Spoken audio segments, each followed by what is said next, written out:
Halo, Assalamualaikum warahmatullahi wabarakatuh. Perkenalkan, saya Muhammad Iqbal Faza, guru sejarah Mandua Kudus.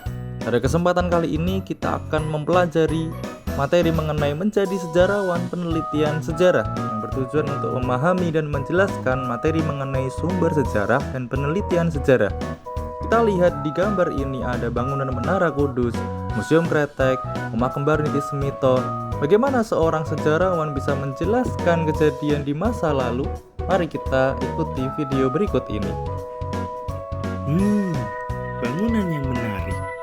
Bagaimana ini semua bisa terjadi? Apa yang terjadi di masa lalu? Sejarawan adalah orang yang mempelajari dan menulis mengenai masa lalu dan dianggap sebagai narasumber terpercaya di bidang tersebut. Seorang sejarawan seringkali melakukan kegiatan penelitian sejarah.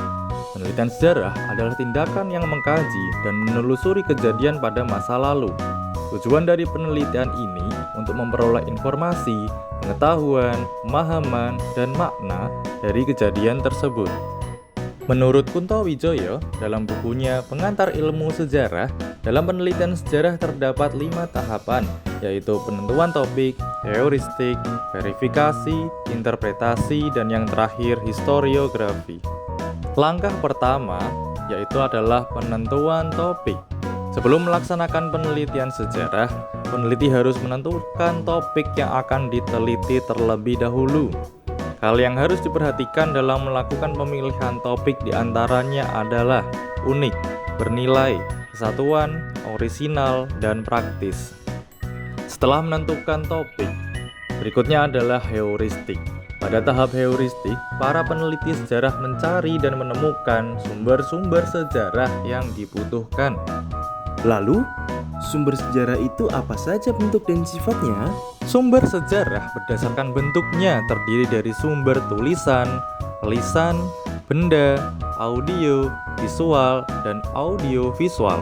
Contoh sumber tulisan diantaranya yaitu ada prasasti, surat kabar lama, naskah kuno, buku atau catatan sejarah.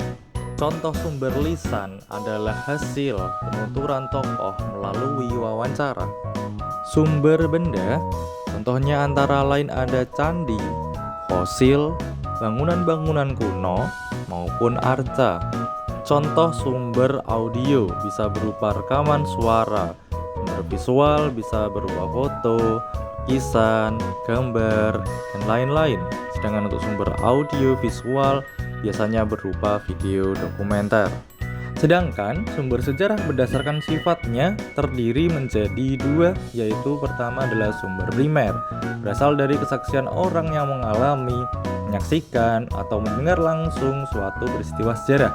Sedangkan sumber sejarah sekunder adalah hasil penafsiran dan pemahaman orang lain yang bukan pelaku sejarah ataupun saksi sejarah. Setelah melakukan heuristik atau proses mencari menemukan sumber sejarah, langkah selanjutnya adalah kritik atau verifikasi.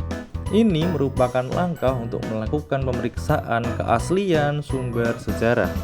Langkah berikutnya dalam melakukan penelitian sejarah adalah melakukan interpretasi, yaitu menafsirkan dan memahami makna keterkaitan dari sumber-sumber sejarah yang telah diverifikasi. Langkah penelitian sejarah yang terakhir adalah historiografi, yaitu tulisan, hasil penelitian, dan laporan sejarah atau penulisan sejarah. Penulisan sejarah merupakan upaya peneliti dalam melakukan rekonstruksi sumber-sumber yang telah ditemukan, seleksi, dan dikritisi. Dalam melakukan penelitian sejarah, kita juga bisa mengaplikasikannya pada profil pelajar Rahmatan lil Alamin.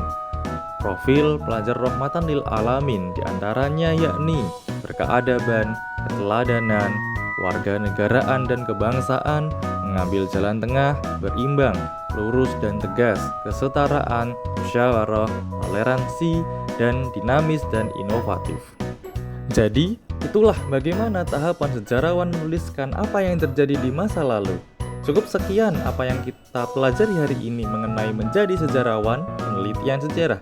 Semoga apa yang kita pelajari hari ini bermanfaat untuk kita semua. Sampai jumpa di lain waktu. Wassalamualaikum warahmatullahi wabarakatuh.